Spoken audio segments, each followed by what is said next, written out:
अस्सलाम वालेकुम ख़वातीन और हज़रात, ईद के दूसरे दिन की खुशियाँ दुबाला करने के लिए हाजिर है आपका मेज़बान जुनैद सलीम हस्ब हाल के साथ। और मेरे साथ मौजूद हैं अज़ीज़ जां अज़ीज़ी और मेरे इंतहाई काबिल एहतराम मेहमानाने गिरामी। अच्छा हज़ूर वाला, मेरे व्यूअर्स आम तौर पे ये बात करते हैं कि जी आपके जो मेहमानान गिरामी हैं दानिश्वर देखो कोई एक बंदा भी है उसके चेहरे पे कोई इज़्तिराब नहीं आया। मैंने दानिश्वर भी कहा, मेहमानाने गिरामी भी कहा, तो ये तो आम बातें हैं जो हम सुनते ही रहते हैं।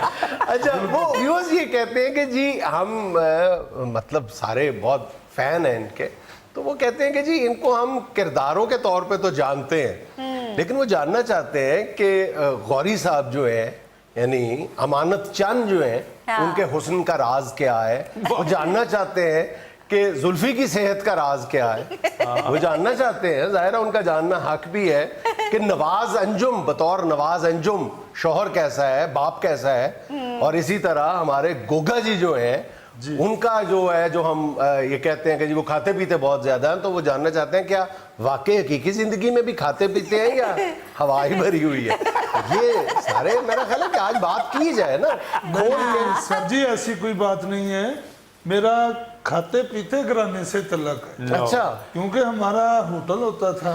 अच्छा, और मैं अपने अब्बा जी के साथ होटल पे बैठता था। इसका मतलब है ये खाने पीने वाली बातें ये बिल्कुल दुरुस्त है ना हमारी। अच्छा, ये जी के होटल पे जब बैठना शुरू हुआ है तो ये तो देखो ना कि 2-3 महीनों में होटल बंद करा दिया।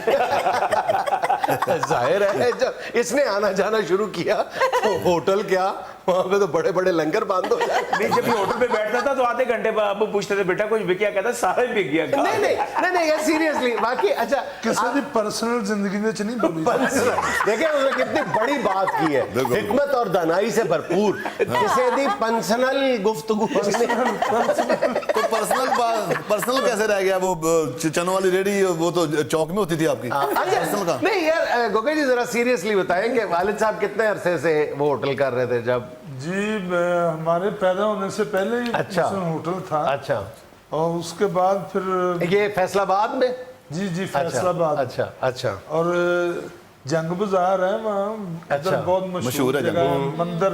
अच्छा, सीताराम। अच्छा हाँ जी, उस जगह पे वो होटल होता था। अच्छा का फिर अच्छा बाय द वे उस होटल की कोई खास डिश जो फैसलाबाद में मशहूर हो या लोग खाने के लिए आते हो? हमारे होटल की कलेजी मटर कीमा ये बहुत मशहूर था। हाँ जी, और माशाल्लाह चने बहुत अच्छे बनाते थे अब्बा जी।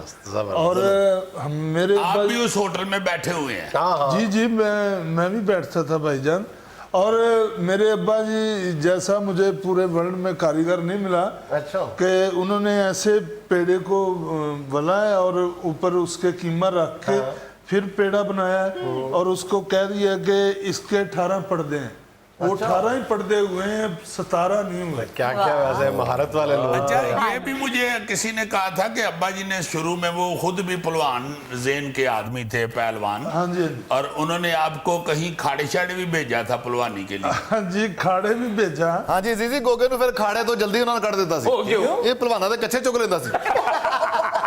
यार इस वजह से नहीं था निकाला तो के वापस भी तो कर देता। नहीं तो बीच में से एक्टर कैसे बाहर आ गया पहलवानी में से? खाते वो खाते कुछ एक्टर लोग हमारे आते थे उधर फैसलाबाद के होटल पे खाना खाने के लिए। अच्छा, उनको वो जब बातें करते थे तो फिर मेरा साथ शौक बढ़ गया कि मैं भी उनके साथ जाऊं। आर्ट काउंसिल में ड्रामे हुआ करते थे उधर। फिर तारक जुवैद साहब को देखा।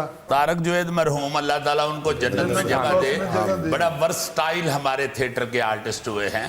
और मेरा ख्याल है कि फैसलाबाद में वो वाहिद ऐसा आर्टिस्ट हुआ है जिसको थिएटर के ऊपर बाकायदा एक असातिज़ा में शुमार full of energy, full of energy. ऐसे लगता था कि ठाठे मारता हुआ समंदर है उनके अंदर एक एनर्जी का। थिएटर का वो बहुत अच्छा आर्टिस्ट है। टेलीविजन और फिल्म में वो नहीं कामयाब हो सके, थिएटर के वो बड़े कमाल आर्टिस्ट थे। उसकी वजह मेरा ख्याल है तारक जुवैद साहब के थिएट्रिकल ज़हन होने की। थिएट्रिकल ज़हन था बाकायदा। जी जी एक अनायत लाहौरी लाहौर के आर्टिस्ट हुए हैं और वो गिने फैसलाबाद गए जाते थे चूंकि अनायत लाहौरी साहब मरहूम, अल्लाह ताला उनको भी जन्नत में जगह दे, बहुत ही वर्सटाइल बंदा था। उनका नाम इतना नहीं हुआ, मगर मैं समझता हूं कि मेरे समेत हम सब लोग उनको बाकायदा सुनते थे, देखते थे। तो ये तारक जावेद साहब के बड़े दोस्त थे, ये थे लाहौर के, मगर जिंदगी इनकी ज्यादा फैसलाबाद में गुजरी और तारक जावेद साहब इनके बड़े करीब थे और इनसे बहुत कुछ सीखते थे। बहुत से किरदार, बहुत सी टेम्पो, बहुत सा लबो लहजा तारक जावेद ने अनायत लाहौरी से लिया हुआ। आप ये बताएं ना जी। कि आप ये फन अदाकारी के तालाब में खुद उतरे थे या किसी ने धक्का दिया था, क्या हुआ था? आप कैसे आए यहाँ? मेरा अदाकारी से क्या ताल्लुक है? इनकी फन अदाकारी मैं आपको बताऊं। अच्छा बस करो। आप बताएं जी, आप बताएं ना कैसे इस तरफ आना? जब मेरी किस्मत में था मैं बस आ गया। आ गया, लेकिन आखिर कोई रुदाद भी तो होती है ना, कोई ट्रैक भी तो होता है ना आने का। कैसे आए? अच्छा जी। आहिस्ता आहिस्ता। सही बताऊं? हाँ बिल्कुल सही बताएं। सच्ची? हाँ, आपने उम्र बतानी है। नहीं, ये क्या बात है? वो तो लड़कियां उम्र छुपाती हैं, मैं तो नहीं छुपाता। मेरी तो पूरी 35 साल है। अच्छा चलो बताएं ना। अच्छा जी, जुनेद कैसे साहब, मेरा महल्लेदार था तो उसको ना हीरो का शौक था, हीरो अच्छा बनने का। सॉरी, जब आप आए इससे पहले आप काम क्या करते थे ये बताएं? मैं काम करता था, मेरा खानदानी काम तो आपको पता है कि हमारा बैंड का काम है। बैंड का काम, कुछ 100 लाहौर के साल से। मशहूर तरीन बैंडों में हाँ, से पीछे एक है। अंबरसर से अब बड़े, अब छोटा भाई है बहू जी। तो उसके साथ साथ फिर दूसरे काम भी करते अच्छा, थे। बैंड में भी मुख्तलिफ काम होते हैं ना, वो बैंड होता है छोटा Instrument, बड़ा। हाँ, आप क्या करते थे? अलग अलग होते थे। आप क्या करते थे? मैं वो पीतल का बाजा बजाता था। वो जो बड़ा होता है। नहीं, बड़े से छोटा, अच्छा बड़े से छोटा। अच्छा दरमियाना। बड़े से छोटा यानी अरशद से छोटा अमजद। नहीं तो उसको कहते क्या थे? उसको ब्रास कहते हैं जी। ब्रास।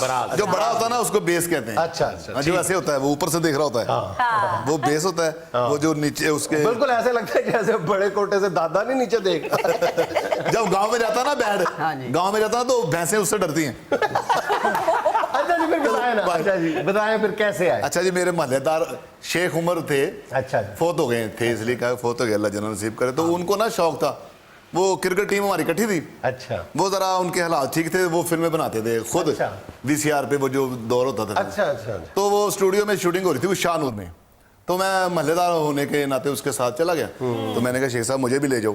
वो वहाँ शूटिंग हो रही थी, वो जब वो सीन आया तो जो एक बंदे ने डायलॉग बोला था वो उसे बोलने नहीं जा रहा था। अच्छा। वहां से कट हो जाता था, कट हो जाता था, अच्छा वो बोलने नहीं जा रहा। तो मैंने ऐसे कहा, मैंने कहा शेख साहब मैं बोल के देखूं। अच्छा, एक मिनट जरा, फनकार तो था अंदर। ये जरा बता दे वो जुमला था क्या? जुमला बताने लगा हूं कि वो एक बंदे की डेथ हो गई है छत से गिर के। अब महल्लेदार सारे इकट्ठे हुए हैं। अच्छा। ऐसे भी थे महल्लेदार, माड़े माड़े थे। तो एक बंदे का फिक्र था कि कल्लू भाई तो फौत हो गए हैं, अब उनके बच्चों का क्या बनेगा। यानी आपके जो एंट्री का कैरियर का पहला जुमला था वो मौत का जुमला था। मौत का। और याद इसलिए हो गया कि उसमें कल्लू भाई था। अगर कोई और सुफियान भाई होते या क्या तो मुझे नहीं। कंप्लीट पैकेज था इनके लिए। तो वहां से मुझे महसूस हुआ कि यार मैं बोल सकता हूँ। अच्छा फिर मुझे भी शौक पड़ गया। फिर मुझे अकबर राय साहब मिले पहले अच्छा, थिएटर की दुनिया में। उस्ताद जो थे ना जी अमानत के, अकबर राय साहब, वो थिएटर के बड़ा नाम था। शेर साहब जो थे यानी कमर्शियल टीमों में बड़े अलमरा, या वो मेरे उस्ताद जी करते थे, यानी लोकल नए मतलब वो नए बंदों को लाने में बड़ा ही इन्वॉल्व होते थे। बहुत ज्यादा लोग लाए वो। जी। बड़े प्यारे आर्टिस्ट थे, डायरेक्टर बड़े अच्छे थे, पेंटर बड़े अच्छे थे, हर काम हर फन मौला था। वो एक मुकम्मल थिएटर था वो बंदा। उनके शागिर्दों में बड़े बड़े नामवर लोग हुए हैं। ये आबद कश्मीरी साहब ने स्टार्ट उनसे किया हुआ है, अशरफ राय साहब ने स्टार्ट अकबर राय साहब से किया हुआ है। फिर जावेद हसन साहब एक थे हमारे आर्टिस्ट, राइटर, डायरेक्टर भी, उन्होंने उनसे काम शुरू किया। इनाम खान, आरफ अली साहब मरहूम, वो बहुत अच्छा आर्टिस्ट, वो उनके शागिर्दों में से थे। नाज़रीन, एक छोटा सा वक्फा, हाजिर होते हैं चंद लम्हे बाद। मैंने वेल्डन का कोर्स जाके शुरू किया अब्बू से छुप के, क्योंकि अब्बू तो बनाना चाहते थे डॉक्टर। उन डॉक्टर ते किधरे भी बंदा वेल्डर ही ना कर तो टंके लांदा वेल्डन निकली नहीं हले मेडिकल के शोबे।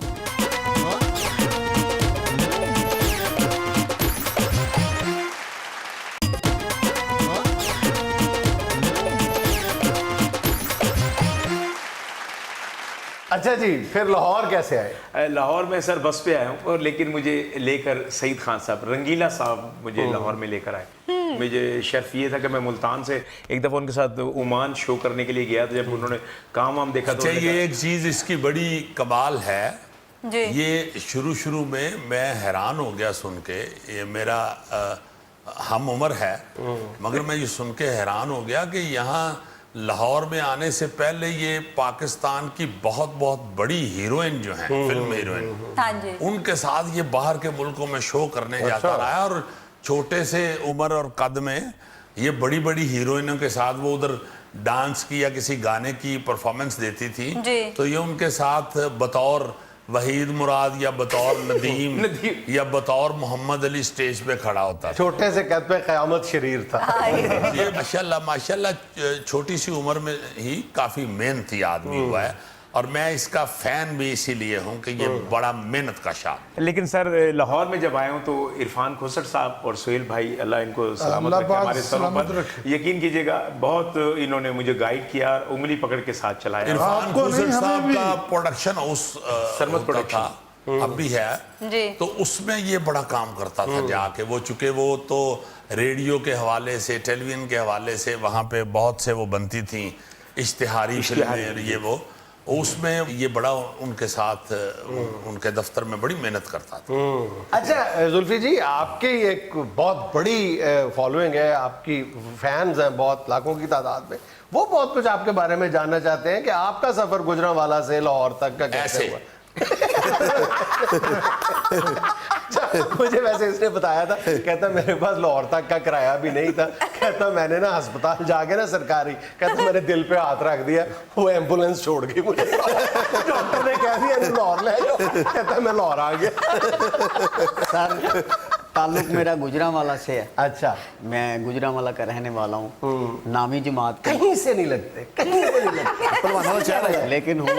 अच्छा, मैंने नामी क्लास के पेपर दिए तो उसमें थोड़ा सा टाइम था।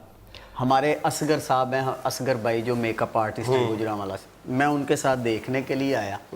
उन्होंने बोला कि बेटा वैसे आर्टिस्ट को बड़ी मेहनत करनी पड़ती है, आप मेरे साथ as a assistant makeup man काम करो। और शागिर्द आपने बाबा जी शाहिद इजाज साहब कौन है? बाबा जी शाहिद इजाज साहब ने शाहिद इजाज साहब हमारे भी उस्ताद हैं, गुजरांवाला में अच्छे नामवर राइटर डायरेक्टर हैं, बड़े मेहनती और मुदब्बर आदमी। अच्छा, तो फिर बाबा जी ने आहिस्ता आहिस्ता काम करवाना शुरू करवाया। फिर जब सुहेल भाई गुजरांवाला में साल बाद थिएटर लेके जाते थे, फिर आहिस्ता आहिस्ता इन्होंने गुजरांवाला के लड़कों को जो बाबा जी की टीम में थे चांस देना शुरू किया। मैं यही कहूँगा कि या अल्लाह पाक तेरा शुक्र है कि मुझे सीनियर और मेरे बड़े अच्छे जो बड़े हैं वो मुझे बड़े हमें अच्छे जब मिले। हस्बे हाल में हमारी डिस्कशन में जब आया पतला लड़का एक होना चाहिए इस तरह का जो, और ऐसे जरा वैरायटी सी नजर आए, हाँ जी। तो फिर जाके मैंने गुजरांवाला, वो पंजाब थिएटर है वहाँ पे, उसके बाहर मैंने टोकरे के नीचे सोटी रख के तो रस्सी इसको बांध के दूर बैठ गया, उधर मैंने ये पकड़ा। अच्छा जी, मैं इस मौके से फायदा उठाते हुए एक छोटी सी वजाहत भी करना चाहता हूँ अपने व्यूअर्स के सामने। जी। कुछ लोग ये एतराज करते हैं, हम पर भी करते हैं कि हम जो है किसी की फिजीक पे हम उसको तज़हीक का निशाना बनाते हाँ जी। हैं। तो मैं ये वजाहत करना चाहता हूँ कि हमारे जितने भी साथी हैं और जिनके बारे में हम बात करते हैं, आपस में मिजाक के पहलू निकालते हैं, चाहे वो मोटापा हो या पतलापन है या कद है या रंगत है, तो उसकी वजह ये है कि वो खुद उस पर फख्र महसूस करते हैं, वो उनकी वजह शोहरत है। वो उसमें खुदा न खास्ता शर्मिंदा नहीं है, वो उसकी वजह शोहरत है, अपने अपने फील्ड में इनकी वो जो है वो उसकी वजह से मशहूर है वो। तो हम इसलिए उसमें से मिजाक का पहलू निकालते हैं, खुदा न खास्ता इसमें तज़हीक का दूर दूर तक कोई शायबा तक नहीं होता। सर हमारा सबका आप तो मुझे दावत दे दिया करें। बड़े डरे हुए हैं सर जी लोग। जुनेद सर, आपने हम सब लोगों की कहानी तो सुन ली, हम सोहेल साहब की जुबानी उनकी अपनी कहानी सुनना चाहते हैं। मैं तो भाजी अब कितनी दफा सुना चुका हूँ पहले भी, मैं भी गुजरांवाला से स्टार्ट हुआ था जी। ये भी मैंने एक दो दफा बताया है कि मेरे जो नाना थे बाबा पंजाबी डॉक्टर फकीर मोहम्मद फकीर, जी। अल्लाह ताला उनको जन्नतुल फिरदौस में जगह दे। वो रेडियो से वाबस्ता थे, उधर अदबी प्रोग्राम करते थे, उस वक्त रवाज था बड़ा, बहुत से होते थे प्रोग्राम। जी जी। तो वो उधर रेडियो पे प्रोग्राम करते थे, फिर टेलीविजन पे भी, उस वक्त ब्लैक एंड वाइट जब टीवी था उस पे भी आना शुरू हुए। तो पहली दफा मैंने उनको टीवी पे देखा था। वो हमारे घर ही आए और उन्होंने कहा कि मेरा आज प्रोग्राम लगना है 6:30 बजे, कटो टीवी। उस वक्त टीवी बकायदा रात को लपेट के रख लेते थे। और ये काफी देर तक ये समझता रहा कि नाना अब्बू सिर्फ आज हमारे टीवी पे ही आए हैं, हम सायों के टीवी पे नहीं आए। नहीं तो ये वाकई सही हकीकत है। वो मैंने जब देखा ना, वो निकाल के अब्बू ने टीवी लगा के तो सहन में कुर्सियां शुर्सियां रख के आगे बैठ गए। अब ये डॉक्टर फकीर मोहम्मद साहब बैठे हुए हैं और वो टीवी पे भी आ रहे हैं। अरे तो मैं छोटा सा ऐसे देख रहा हूँ और मेरे लिए बाखुदा वो एक बड़ा खौफनाक मंजर था कि ये कैसे हो सकता है। अच्छा मैं चुप, अब जरूरत नहीं थी उस वक्त होती आजकल के बच्चों की तरह बड़ों के सामने की। तो वो चले गए जब, तो टीवी फिर अंदर रख दिया गया। मैंने अगले दिन टीवी को पीछे से, उस वक्त एक हार्ड बोर्ड लगा होता था पीछे, ऊपर पेच कसे होते थे। मैंने वो पेच खोल के हार्ड बोर्ड उतार के देखा कि डॉक्टर फकीर साहब इसमें घुसे कैसे। अमेजिंग, वाह वाह वाह वाह। लो जी अंदर मैंने खोला तो उसमें वो ट्यूबें सी कितनी सारी, जिस तरह आजकल न्यूयॉर्क दी उत्तों फोटो खिंचो तो बिल्डिंग नहीं थी, वो पूरा अंदर न्यूयॉर्क बना हुआ था ट्यूबों का। तो मैंने डर के फिर बंद कर दिया कि इतने जगह ही नहीं पैर रखने, बंदा बढ़ के नहीं गया वो। पर बस एक टीवी में घुसने का शौक जहन में, एक अट्रैक्शन बैठ गई और फिर ड्रामा देखना शुरू हो गए आहिस्ता आहिस्ता। फिर वो ड्रामे वाले अच्छे लगने शुरू हो गए। फिर मैंने सेकंड ईयर में मैं FSC कर रहा था, डॉक्टर बन रहा था मैं। हाथ दे के बचाया FSC को और पाकिस्तान में साइंस और मेडिकल को। क्या कर रहे हो यार, ईमान से अगर मैं डॉक्टर बन जाता ना, बहुत आला डॉक्टर मैंने। अच्छा ये मेरी बात सुनो ना, तुम हमें बताते हो, हमारे व्यूअर्स को भी बताओ कि तुमने दुनिया का हर काम किया हुआ है, तुमने मिस्त्री भी बने हुए हो, तुमने चूजों को टीके भी लगाए हुए हैं, क्या क्या किया जरा बताओ ना मजे में। भाई ये आज भी आदत है, आज भी घर में कोई चीज ठीक करने वाला आए ना तो मैं उसको देखना शुरू हो जाता वाह कि ये क्या कर रहे हैं।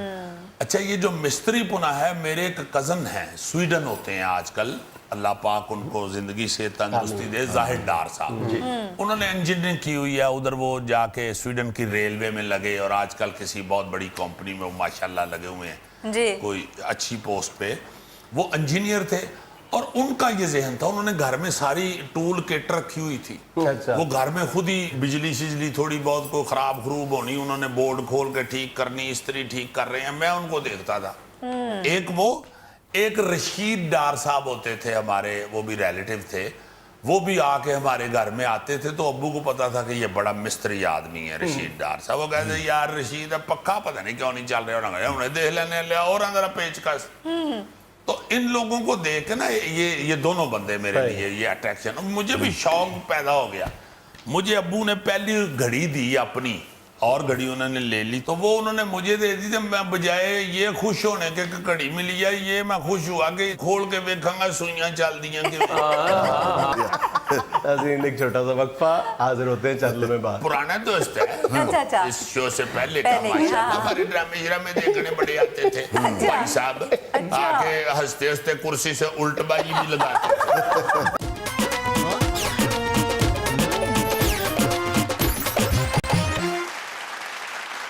अच्छा भाईजान, बात हो रही थी वेल्डिंग की, मैं ले गया था वेडिंग तक, शादी तक। वो वेल्डिंग है भाई शौकिया, अब्बू से छुप के, चूंकि अब्बू का तो वो पढ़ा रहे थे बच्चों को अल्हम्दुलिल्लाह, बिल्कुल वो, मगर ऐसे शौक फंस गया।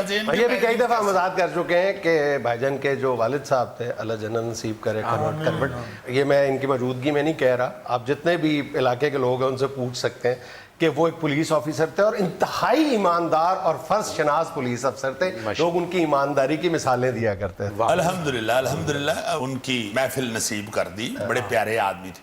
अच्छा वो वेल्डिंग सीख के हमें शौकी, उधर ही हाफिज आग की फैक्ट्री गया हूँ मैं, वो जाके वो सरिया खरीद के रास्ते से, अच्छा पतला, उसका मैंने टेलीफोन स्टैंड बनाया है खुद। हाँ खुद वेल्डिंग के साथ, और उसके बाद वेल्डिंग छोड़ दी। और उसके बाद टेलीफोन पे काम करना भी छोड़ दिया क्योंकि सरिया जो है उनके यार क्या करते, अमान से टेलीफोन स्टैंड बना के घर ले गया, उसको चिट्टा रंग करके तो कोने में रख दिया। अरे खुद ही छोड़ दिया वेल्डिंग। अच्छा मैं पूछने वाला था जीजी इतने काम किए आया क्यों नहीं कोई?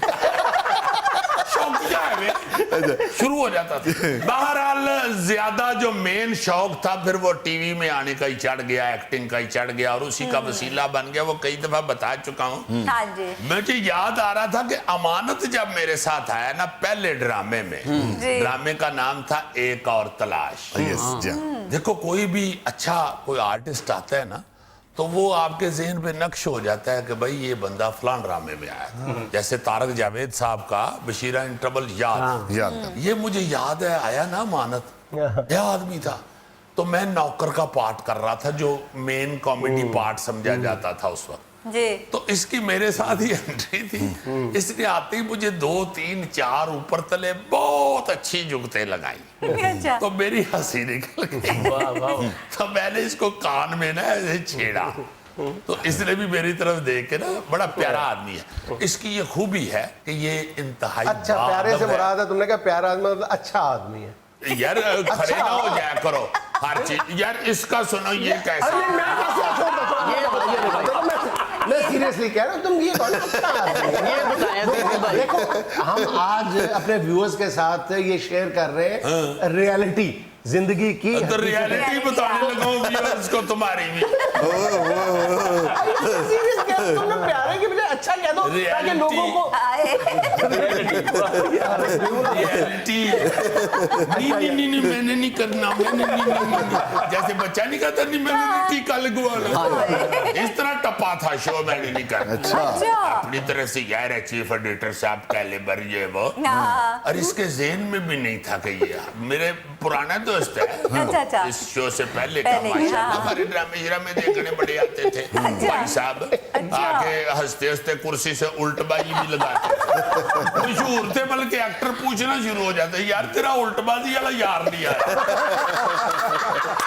यानी कि अजीजी जिस तरह बात यानी को मजा पसंद, मैं समझता हूँ कि मजाया शो के लिए मजा पसंद आदमी बड़ा ये जो भाईजान ने बात बताई है ना, actually it happened like this. ये प्रैक्टिकली यही हुआ था कि भाईजान ने मुझे दावत दी कि वो बड़ा मजा आएगा ड्रामा लगा हुआ था। तो मतलब बड़ा वो, मैं अखबार के चीफ एडिटर साथ मेरे 2 दोस्त तो फ्रंट सीट पे बैठ के हम देख रहे थे।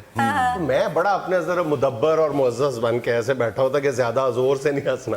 वो जैसे ही थोड़ी देर बाद 5-10 मिनट के बाद जब इनकी और मारोला की आपस में शुरू हुई है, जब बनियान फटनी शुरू हुई है, मेरा हंस हंस के मैं लिटरली नीचे गिर गया, नीचे जमीन पे गिर गया। तो मेरे दोनों दोस्त कह रहे उठ, तू चीफ गेस्ट है, उठ। देखो ना मेरा चीफ गेस्ट थले पे देखो तो बतख नहीं बैठी होती, चीफ गेस्ट थले बैठी। नहीं तो ਤੁਸੀਂ ਉੱਤੇ ਕਹਿ ਦਿੰਦੇ ਮੈਂ ਉਹ ਕਬੂਤਰ ਹਾਂ ਜਿਹੜਾ ਉੱਡਦਾ ਉੱਡਦਾ ਬਾਜ਼ੀ ਲਾਉਂਦਾ। नहीं वैसे ये देखो कि मेरे अल्लाह के फजल से अल्लाह ताला की रहमत, अल्लाह पाक सिद्धियां डालता है, फिर बंदा अपनी तरफ से खुद कह देता है कि कैसा मैं कीता है, कैसा मैं सोचे है। मगर मेरा ये आइडिया अल्हम्दुलिल्लाह अल्लाह की रहमत से ठीक निकला कि मेरे ज़हन में ये था कि ये जिस कदर जुनैद सलीम जो है ये मज़ाक को पसंद करने वाला है, ये खुद माशाल्लाह मज़ाक को रिसीव करना और मजाक करना जाहिर है। चले आज भी उसके साथ एक और राज शेयर करते हैं। जब पहला दिन था, बिल्कुल रिकॉर्डिंग थी, तो मैं इन विलिंग नहीं था ज्यादा, कुछ नहीं बिल्कुल ऐसा गल्ला कर रहे हो। चेयरमैन साहब के दफ्तर में बैठे हुए हैं ना, तो ये कह रहे हैं जी कि मैंने नहीं करना शुरू, प्लीज यार सुहेल भाई मुझे ना कहें, मैं नहीं। अच्छा इधर उस वक्त ये इसी फ्लोर पे ये सेट जो था हमारा, ये उस तरफ हुआ करता था, तो 3 कैरेक्टर्स होते थे सिर्फ। तो वो जो एंकर की चेयर थी उस पर बिल्कुल नॉर्मल अंदाज में हम बातें कर रहे हैं, इन्होंने इशारा किया प्रोड्यूसर को, खामोशी से, मुझे समझ नहीं आई। उसने माइक जो था वो यहाँ की बजाय मेरे पीछे लगा दिया माइक। अच्छा वो माइक, मुझे नहीं पता मेरे पीछे माइक लगा हुआ है। उन्होंने अच्छा उस वक्त सानिया मिर्जा की शादी हुई थी, नहीं शोएब मलिक सानिया मिर्जा की शादी थी। तो ऐसे मुझे पूछने लगे यार ये सानिया मिर्जा मलिक की शादी हुई है, उसमें कुछ पुरमज़ाक गुफ्तगू थी, कुछ सीरियस गुफ्तगू थी। अच्छा वो रिकॉर्ड हो रही थी, तो मुझे उसके बाद ना कोई 10 मिनट बाद ना कहते 1 मिनट चुप करो, कहते यार टीवी, और टीवी लगा कहते ए देखो इस तरह ही तुम सोच करनी है ना गल। वो रिकॉर्डिंग हो रही थी। मतलब नए बंदे को इस तरह ये था ना कि मैं अखबार का आदमी हूँ, प्रिंट मीडिया का माशाल्लाह अपनी अखबार। नहीं, जहाँ का बंदा वहाँ आना पड़ता है उसको, ना आने। अच्छा ये देखो ये आहिस्ता आहिस्ता देखना तुम्हारी बैंड वाली दुकान पे और उधर जाके बहू से कहेंगे जरा वो छोटी छोटी वाला। इसका मतलब मेरी तेल वाली दुकान पे भी पहुंचे। अच्छा बाद में बताना वक्फा हो गया। नाज़रीन ने एक छोटी सी कमर्शियल ब्रेक, हाजिर होते हैं कुछ लम्हे बाद। उसने अलर्ट किया लोगों को कि ख़वातीन और हज़रात तवज्जो फरमाइए, हमें इत्तला मौसूल हुई है कि जहाज में बम है।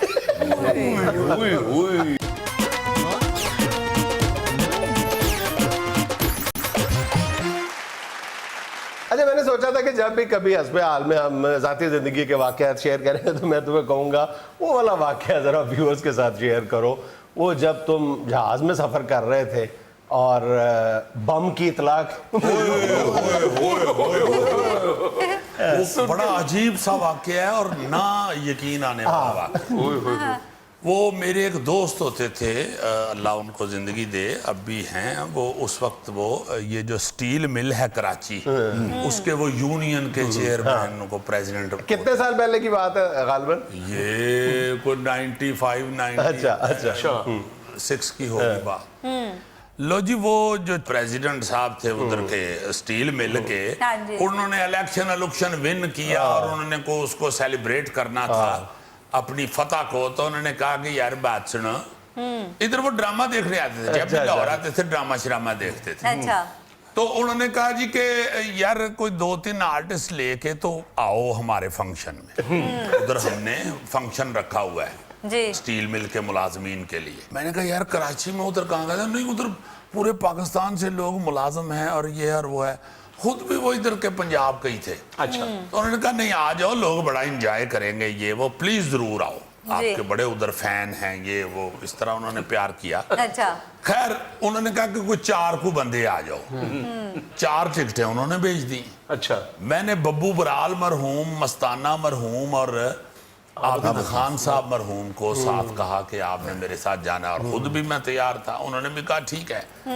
एन मौके पे ना जी मस्ताना साहब और बब्बू बराल मरहूम ने ना कर दी। अच्छा। मैंने कौन सा उधर से को पैसे पकड़े हुए थे, मैं भी इजी हो गया। मैंने कहा ठीक है कोई बात। उन्होंने पुराना लोया ही देना था ना स्टील में। हाँ, वैसे ही प्यार मोहब्बत में जा रहे थे।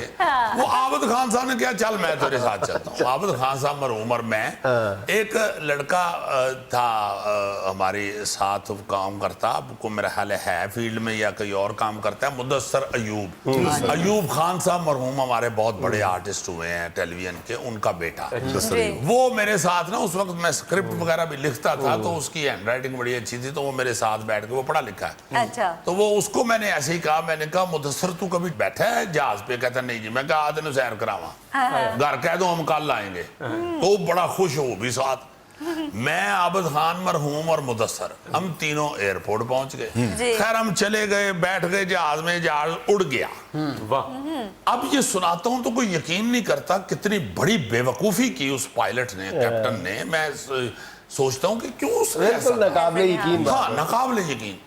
45 मिनट जहाज उड़ चुका है, मुल्तान के करीब हम पहुंच चुके हैं, मुल्तान पहुंच चुके हैं। तो उसने एक अंदर से आवाज आई, वो माइक शुरू हुआ, लेडीज एंड जेंटलमैन, वो उसने अलर्ट किया लोगों को कि ख़वातीन और हज़रात तवज्जो फरमाइए, हमें इत्तला मौसूल हुई है कि जहाज में बम है। ओए मेरे अमाल का, सीधा ही कह दिया कि जहाज में बम है। तो आप सब दुआ करें हम खैर खैरियत से वापस पहुंचे। हमें वापस आने का ऑर्डर मिला है, हम वापस लाहौर एयरपोर्ट की तरफ जा रहे हैं। ये ऐलान कर सारा जहाज जो था ना जी फुल था, अगली सीटों की वो बैक पकड़ के हर बंदा इतना इतना ऊंचा हो चुका था और ऊंचा ऊंचा दुरूद शरीफ और कलमे पड़े जा रहे थे, हला लला हो गई। और हमारे समेत सबके यहाँ। जाहिर है हम भी इंसान। और वो भाई साहब बाहर आए, बाहर आके उन्होंने देखा मेरे वो तरफ, उनका ध्यान पड़ा तो टीवी शीवी उस वक्त बहुत करते थे, तो वो आ गए मेरे पास, हुन सुनाओ बड़ा तुझे भी ड्रामे कर दे हो। तो मैं फिर एकदम ऐसे हुआ, मैंने कहा आप ये झूठ बोल रहे थे सो गए। कहता है नहीं जी हमें इतला मिली है, वैसे सोहेल साहब ये अक्सर ऐसा हो जाता है, कई दफा हुआ है, तो आप फिक्र ना करें, दुआ फरमाएं, हम भी आपके साथ हैं। तो इंशाअल्लाह वापस लाहौर पहुंच रहे हैं। यार वो 45 मिनट की जो वापसी थी वो मेरा ख्याल है कोई आधे घंटे में हुई, इतनी तेज वो वापस आए। 45 साल लगे होंगे। जो जहाजों के हादसात में होता है हाँ जी। वो सारा ज़हन में दगड़ दगड़ दगड़ दगड़ दगड़ दगड़ आ रहा है, धड़ाधड़। इधर आके उतरे तो उसने परे कहीं खेतों में ही जहाज उतार दिया, मतलब बिल्डिंग से दूर। वो बाद में पता चला कि ऐसी सूरत में बिल्डिंग से दूर रखते हैं एयरपोर्ट जहाज। से। अच्छा। जब जहाज उतरा यूं बड़ी उसने वो ब्रेकें लगाई, तो बाहर मैंने देखा तो वो गने पकड़ी हुई सिक्योरिटी वालों ने और एम्बुलेंसें खड़ी, वो लाइटें जल रही हैं घूमने वाली, हला लला हो रही है। तो वो बड़ा ही अजीब मंजर था। उसने अनाउंस किया कि आराम से बारी बारी नीचे उतरे, भगदड़ की ज़रूरत नहीं है वो, और उतरना शुरू हुए। तो मैं इधर था, खान साहब इधर थे, मैं उठ के इधर हो के ना खान साहब को मैंने कहा आए, आबिद खान साहब। हाँ मैंने कहा आए खान साहब आगे चलें। तो वो बेचारे कहते वो चल, वो बड़े सख्त बेचारे। तो मैंने कहा नहीं आप आगे चले पहले। वो ये बात मुझे सारी जिंदगी फिर बेचारे कहते रहे कि मैं तुझे वो जो तुमने मुझे प्यार किया था वो मुझे याद है। खैर हम मजे वाली उसमें बात ये है, अल्लाह माफ करे, अल्लाह माफ करे। वो जब नीचे उतरे, वो जो बंदा सीढ़ी के नीचे खड़ा था वो कहता नहीं वो जिधर लाइट जल रही है ना, बल्ब जल रहा है, उधर को सारे जाएं। अब वो जब उसकी तरफ दौड़ रहे हैं कि भाई जल्दी से दूर दौड़ जाए जहां से, तो कहीं पीछे से बड़ा सो ना जाए खुदा ना। अच्छा उसमें अब खौफनाक और हिलेरियस कॉमेडी ये है कि अब मैं उस वक्त थोड़ा यंग था और एक्सरसाइज वगैरह भी करते थे, मुझे इतना फील नहीं हुआ, मगर आबिद खान साहब मुझसे काफी बड़े थे उम्र में, तो वो बेचारे कुछ वैसे भी घबराए हुए थे, बुजुर्ग आदमी। ऊपर से दौड़े हम जब, तो वहां पहुंचने तक उनका साह उखड़ा हुआ बड़ा सख्त। तो ऐसे वो ये जाके खड़े हुई है ना, तो 2 लड़के थे को आज तक मुझे याद है, को बड़े उल्लू के कान शरारती से, वो जाते ही कहते हैं आबिद खान साहब कोई लतीफा तो सुनाओ।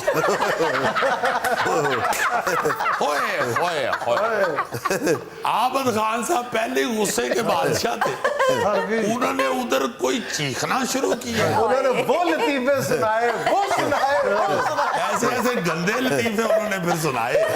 और वो 2 ऐसे बेवकूफ शरारती थे, वो हंसते जा रहे। मैंने उनको कहा चेजा लिया ना, बुजुर्ग आदमी है वो, आप क्या बेवकूफों वाली हरकत कर रहे हैं। आप देखें तो सही कि क्या सिचुएशन, और आप को अक्ल को हाथ मारे। उनको मैंने झाड़ा जूड़ा थोड़ा सा सीरियस, तो वो बाज आए। बहरहाल वो जहाज की चेकिंग शुरू हो गई, हमें वो सब सवारियों को एयरपोर्ट के अंदर ले गए। फिर हमने कहा कि अब तो टाइम इतना हो गया कि हम अब शो में पहुंच ही नहीं सकते। अच्छा दूसरे दिन अखबार सारी मैंने पढ़ी कि ये लाजमन अखबार में आया होना चाहिए कि कैप्टन या पायलट ये कैसे ऐलान कर सकता है।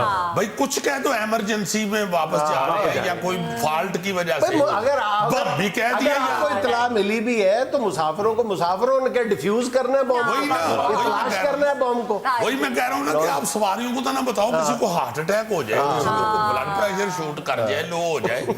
वो बहरहाल दूसरे दिन अखबार में आया हुआ था कि नोटिस ले लिया एयरलाइन वालों ने। जाहिर है उसकी कोई अपनी इंडिविजुअल गलती थी, उसकी जाती बेवकूफ़ी थी, एयरलाइन की तो नहीं थी। उन्होंने नोटिस लिया, कोई सजा दी होगी उसे। बाद में पता चला होगा जहाज में कोई ट्रेन है तो उसने कहा होगा छिक बम रखा हुआ।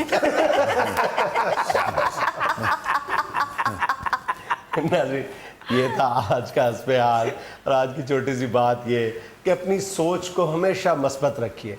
वो सीढ़ियां जो आपको नीचे लेके जाती हैं वही सीढ़ियां आपको ऊपर लेके जाती हैं। खुश रहें, खुश रखें। आपसे मुलाकात होगी इंशाल्लाह अगले हफ्ते। अल्लाह हाफ़िज़।